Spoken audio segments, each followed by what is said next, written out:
Peter Townshend and Roger Daltrey, The Who, and welcome from guys. Good to be here. I realize you must have had quite a rush getting over. No, we arrived about 2:30, but we got took lost. some We got lost. wrong exits getting in, and then when we did get in, we kind of caught the rush hour, so we've been a little slowed up. Well, as a matter of fact, I can't really be terribly upset about you being late, because I'd much rather have you here live so people can talk to you on the rap lines, too. Yeah. That's good. Than just tape record the whole thing. But anyway, welcome to the States. What is this, your second or third or fourth tour of the States now? Seventh? Wow. Somebody called me the other night and wanted to know which concert to go to tonight, because he was hassled about, there were a number of concerts, and he wasn't sure how much money he could afford for how many different concerts, and my immediate advice I just spoke to someone, spoke to someone that's coming to all four, so...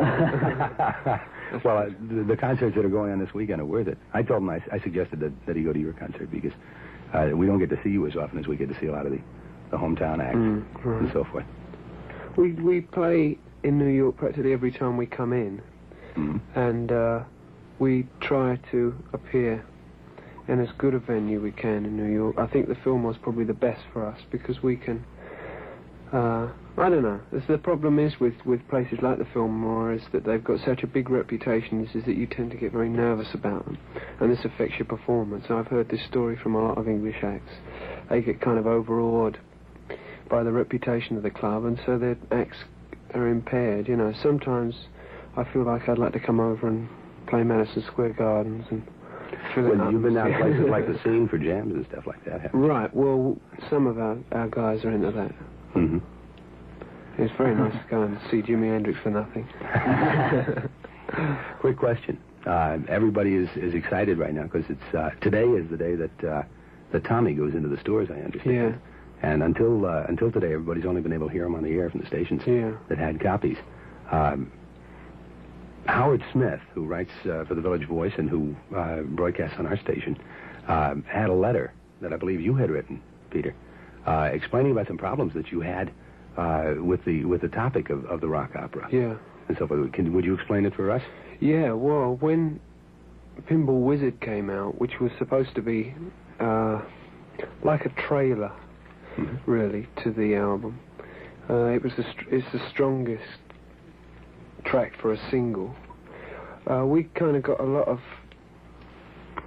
people upset because of the fact that it was kind of a song about a deaf, dumb and blind boy. And in England, I started to read a few of the it was mainly in the teen magazines that people were kind of announcing it as the Who's opera with... As what? Sick. As sick.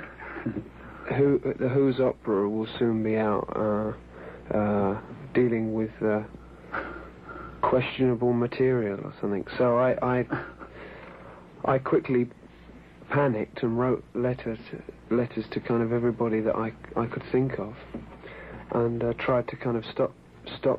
I mean, we didn't want people to have a preconception to the album that we were leaning on any kind of sensational thing in order to get album sales. I mean, it's not supposed to be playing on the fact that the boy's deaf, dumb and blind. It's just that the story happens to be about this boy and his life, and the deaf, dumb and blindness is part of the bad side, and there are other things which are a part of the good side. Right. I think the problem probably was with the album being so important in understanding the whole story, that Pinball Wizard being taken out as a little clip did tend to give the impression that we were just being kind of sensationalism. And I mean, musically, it's pretty obviously got to be the track that would make the best 45. Yeah, right. Well, we felt this as soon as we kind of heard it. We were against releasing it, actually, the Who were, because we felt that we wanted the album to not to pull any punches. But I think we could say now that it's probably done us a lot of good to put out Pinball Wizard. I kind of think that there might still be a few people that won't listen to the album because of Pinball Wizard, because they think it might deal with questionable material or might stop their kids buying the album or something like this. But I think that if they do get a chance to hear the album in full, as they can... No, we played it in full. Right, for yeah. the first I might tell you fellas this. It may be at home you had some hassle that way. Yeah. So far, and I have these direct lines into the studios, a lot of people call me, and so far then we've been playing the album.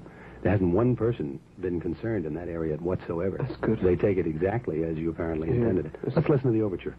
Rock opera, The Who. Babalu here, and we'll be talking to Roger Daltrey and Peter Townshend again very shortly. First, however, it came to a rock revival, and I don't mean just the current rock revival. England, not long ago, Britain went through a whole old rock revival, Chuck Berry and the whole scene. And the States are just really going through that now.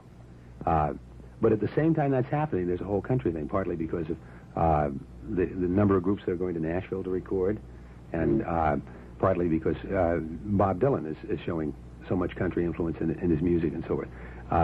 In Britain, are they at all involved in quote-unquote American country music, except from American artists, or any British artists getting involved in that? It's starting to get pushed over there, like The Move. I think they're doing country now, aren't they? They're starting to do country music. Yeah, what I felt about the English rock revival is that it did help to kind of bring the music of people like Chuck Berry and Bo Diddley to people that weren't brought up on him. But there's nothing like being brought up on him, you know. I mean, it's a bit of a drag to have it thrown back at you. A lot of Chuck Berry stuff can be out of context. It's very nice to see him live and hear him add a few update verses to the end of each chorus, which is what he does. And step across the stage. And he keeps his songs up to date, you know. Like in the old song, when it was like a 59 Ford, he says 69 Ford or whatever it is, you know. And the other thing is, in this country, the rock revival seems to lean very heavily on a lot of the chart material of the 50s and the late 50s. And I don't think much of that is very good at all. That's probably not what really influenced the musicians who are around today. Not. I mean, the kind of rock that instituted the category rock is Chuck Berry, is Bo Diddley, Jerry Lee Lewis, rhythm and blues musicians like Muddy Waters, Howlin' Wolf, and even Coasters, right? And even country blues musicians. And the country thing is something which doesn't surprise me at all, because I've always loved country music, and particularly the more homegrown country music. I've never been too favourably disposed to kind of Tin Pan Valley. No, but I really like. I've always liked bluegrass. Bluegrass to me has always had a kind of an Eastern quality to it, with the banjo banging away with a drone note going, and it seems like a lot of the feeling of it is a rhythmic one. Although it seems very coarse at first, there's a lot of soul in bluegrass music, and that is what is emerging in modern country and western. And like the Burrito Brothers are more of a modern country and western sound. But really all they're doing is they're injecting some fresh enthusiasm into it. Let me ask you for a current status report on something. Maybe from now on, when people say The Who, the first thing that they'll say is Tommy and the rock opera. Let's hope so. But up until now, anytime you said The Who, no matter how fine albums like the Who Sell Out and so forth were, immediately somebody said My Generation. And you guys probably represent an entire generation in Britain of the mod revolution. Right. And so forth. We always tried to do that. Well, what would you say? What would you say is it was fixed? What would you say is the state of the mod generation in Britain today? Have they changed? No, exactly the same. That's the bring down. They really are. Yeah. Well, then we're entitled to play the record now. Then all our mods have grown up, and then young mods are taken over, but they haven't sort of gone anywhere in their heads. But mods are still mods. Yeah. Right. And the generation is about the same. Talk directly to people. And they're the people that want to know things. What are they asking you on the rap line? I mean, it got to Pardon? one in the end. What kind of questions are the listeners They're asking you on asking the kind phone? of things about how long the album took to make, and no doubt about that. What we were trying to do with it, where we're playing, when we're coming back, how long we're here.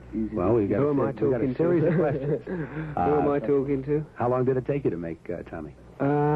It took us about, from the original conception of the thing, which is something we've wanted to do really ever since we finished Who Sell Out, and ever since we did the mini opera on the Happy Jack album. It was kind of something which the very nature of those two events indicated to us that this is something we wanted to do, was to get an album and have a storyline and have the whole thing tight and musically continuous, and still retain the rock and roll nature of the thing. And we started to think about this probably about 2 years ago. It's a real interesting question here, because this question may arise out of the differences in the way English is spoken in the States and the way it's spoken in Britain. Yeah. The same word can mean different things. You call Tommy a rock opera. Yeah. Opera, at least at home here, has a very highbrow, elegant feeling about it. When you it say does in something's England an too. opera. Do you intend it as such? We'd never really used the title ourselves, rock opera. It was something which came as a natural development in conversation, because it's not essentially a musical. It's not something which is going to be staged as such.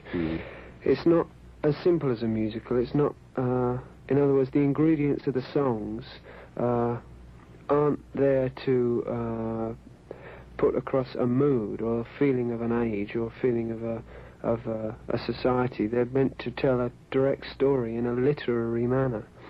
And, of course, there are very few real operas that have done this. Most operas have got very shoddy sort of plots. They end up really musical. Right. The good thing about opera, of course, is the performances by the singers and the music itself, which is, you know, it's something I'm very fond of, the opera. And our manager, too, is very fond of the opera. And my favourites are Wagner and Mahler, people like that. And I don't really like Italian opera, which I think is what most people think of when they think of opera. La Traviata and stuff like that. Because they tend to be the lighter operas. And Figaro and all that. Yeah, the heavier opera. To place them next to opera may cause some fun. If you're into Wagner, which is very heavy music, you're also, obviously, from your reaction when I asked you about it, both of you, as a matter of fact, into Dylan. Yeah. Okay. What do you think of his new album? Well, I don't know whether you've heard a lot of it. Well, I just heard rough bits of it, and I think it's... Why'd you come in on the mic a little bit, sir? A step forward for me, and I really like it. You don't? I really do. Oh, you do really like it? I really like the way he sings it. It's cool. Yeah, well, I think it's a natural development for Dylan. I kind of feel that he's... Well, he always does like this sort Johnny of thing. Cash a lot, ages and ages ago. Johnny Cash, wow, yeah. Well, here's one you picked out from the album. I did about 7 on our last album. Do you remember that? Oh, as a matter of fact, yeah. Oh, I have to tell you about it. You know, our sister station plays jingles, which are the same package as the Radio London jingles. Really? Yeah, we have more fun with those. We had some trouble from the people that make the jingles, but we eventually sorted that out. Because we stole those jingles. Oh, but Bill Meeks is a nice man. Yeah. Well, he was flattered and pleased that we used them, but he was kind of angry that we didn't pay him. So we eventually had to pay him. Well, first for us anyway, the first time on our air that Peter Townshend has ever done a commercial live. Right. Good luck. Here we go. This one's for the Fillmore East, and it's for tonight and tomorrow night, May the 16th and 17th.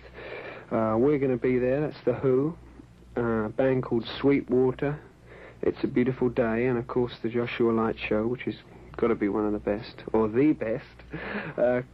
Coming on the 23rd of May and the 24th, there's Sly and the Family Stone, and that's one of my favourite groups, recording groups. Anyway, I've never seen them live. They're vegetarians, folks. For full ticket information, call 777 5260. 777-5260. This weekend, it's us, The Who, and Sweetwater. It's a Beautiful Day at the Fillmore East. But to make it a point, I have it on. Well, let's put it this way: I don't have it as gospel information, but I understand there was an entire Boy Scout troop that was intending to go to the show tonight. Really? Yeah. Unfortunately, they had a hassle with their transportation, and they freed the tickets. so there may be some tickets left for tonight. I'm pretty sure tomorrow is sold out. Yeah. But there may be some left for tonight. That's good news. You know, so check with the Fillmore. Give them the number again. It's 777-5260. Yeah, check them and see if there are any tickets left, and if there are, you really ought to make the show. I am. Creedence difficult is getting people to talk to you on a let's put it this way, it's person to person, man to man sort of way, so that they don't have any preconceptions to you and aren't too apologetic to the fact that perhaps you're a bit tired or that you've just done a good show or a bad show or an indifferent show. And so it's very difficult to set up a kind of a good relationship, whereas telephone reduces everybody to their right size. And us included. Puts them all in a bag, as Lennon would say. Yeah. And I think it's very important, you know. I wanted to ask you something about the Magic Bus album, the Who on Tour. It's a very strange album for some reason. It's a very disappointing album for us. Well, there were things on it that were awfully We were nice. disgusted at the time. Why we was in tears. Why? We were recording Tommy and enjoying it. They told us that had been released. Yeah, we were kind of worried that all the talk that we'd gone into, a lot of heavy pre-hype on our new album that was going to be coming out. And with a lot of people, we were pulling punches. We weren't telling them what sort of album it was going to be. We were just sort of saying, "But wait till you hear our next album. It's going to be the best thing we've ever done." And out came Magic Bus. No, we've got a commitment to Decca Records to make a certain number of albums per year. And at that point, we were about 4 albums behind. So they just had to do it, you know. And we had to allow them to do it because Tommy was looked like taking another year at that point, and in fact did take another year, you know. When was that put out? That was put out last summer, right? Or no, autumn of last year. At any rate, in the middle of last year. Well, our main complaint about that record was the cover. That kind of cover. You know, that just is not... Who's Greatest Hits? Well, that's an album I'd like to see. The English cover's even worse. The English cover's even worse, and I mean... There's something interesting. Right now, one of my favorite cuts that I play is a Jimi Hendrix cut of Red House. Yeah. But you know that on the American edition of the Are You Experienced album, this cut did not appear. This is something which I've heard about and which really amazes me. But it seems like very often there are cuts on the British versions of an album that do not appear. Well, there's a lot of reasons for this. There's a lot of reasons which kids probably wouldn't understand, and so they would kind of get uptight. One of the things is that you can get more minutes on an English album because the regulations are different. The other thing is that Red House is a number which has been rewritten, reworded, and the compositional credits have been credited to Jimmy, right? And in England and in Europe, the rights had folded for that song, but in the States they were still in existence. So in other words, you can play the English cut, and I think that Red House will be out soon in this country, or probably is already. Warner Brothers has sent around I guess a pre-release type thing. You know, I think that would the be new version a big single for it, because it's good blues music. I agree. It's very good. The new version, the one that's going to be released, I guess, is the one that I've been playing, and tremendous reaction to a lot of people. That's good. Well, let's go back to Magic Bus anyway for just a minute. That Eyesight to the Blind was taken originally from a blues song, and he couldn't remember offhand who had written it, and I didn't have the album handy. Absolutely right. Yeah, we took this from we got it from a Mose Allison album called Mose Allison Sings, and we've always been a fan of Mose Allison. We play a song of his on the stage called Young Man Blues, which we like, and this cut was something which fell very much into the flow of the album. It's about a guy bragging about his girl, saying that she's so groovy and she's so special in every way that she can make the dumb speak, and she can make the blind see, and she can make the deaf hear. And this fitted in very well before a song called The Acid Queen, like he's introducing his wife. And we called it The Hawker, and it is credited to the guy that wrote it on the album, and that person is somebody called Sonny Boy Williamson. Yeah, I should say that the reason that we couldn't tell right away who had written it is because we play our music off prepared tape cartridges, and I didn't have the album in front of me to check it out, or we would have settled it last night. It's nice to have the cover and particularly the words to find out who's saying what at what particular time. It's difficult to tell the difference between our voices in The Who, and so we don't try to represent any particular characters individually, I mean, because it would be a waste of time. Nobody can tell the difference between our voices even if we try. So you make it a point to let people know. So what happens is when you read the words down, you can see like one chorus is being sung by Tommy's inner self, or one song is being sung by his mother, or that one, this kind of thing. Just so that you roughly know where the action lies, and it helps to understand the story better too. So don't buy cartridge packs, folks. I don't know. As a matter of fact, nowadays, the cartridge packs, the commercial cartridge packs, will probably have that material on it. Yeah, that's good. Well, ours will be a twin pack, so there'll probably be quite a heavy amount of literature available with it. I hope so, because it's quite important to get it. Did you say before, I don't recall whether it was on the phone or on the air, that with the album there comes a program? Yeah, this is what we're talking about. This is what's on the program. Yeah, and it's got illustrations and the words of the thing, and it just tells you who says what when. There's no explanations. Didn't want to lay it down too tight. Well, again, thank you both. Welcome for the 7th time to the States. Yeah, wow. Where do you go from New York? You just came from Boston. We came from Boston. Before that, Detroit, and we've really dug both towns very much. And we've played at the Grandie Ballroom before, but never at the Boston Tea Party, and that was a good place to play. And for one of the first times in our career, we're playing at the Fillmore without being too nervous about it, so it should be a good show. Okay, I'll be there to see it, and I hope everybody else who can get in will. Yeah. Thanks. All right, take care. Have a good show tonight. Yeah, thank you. Bye.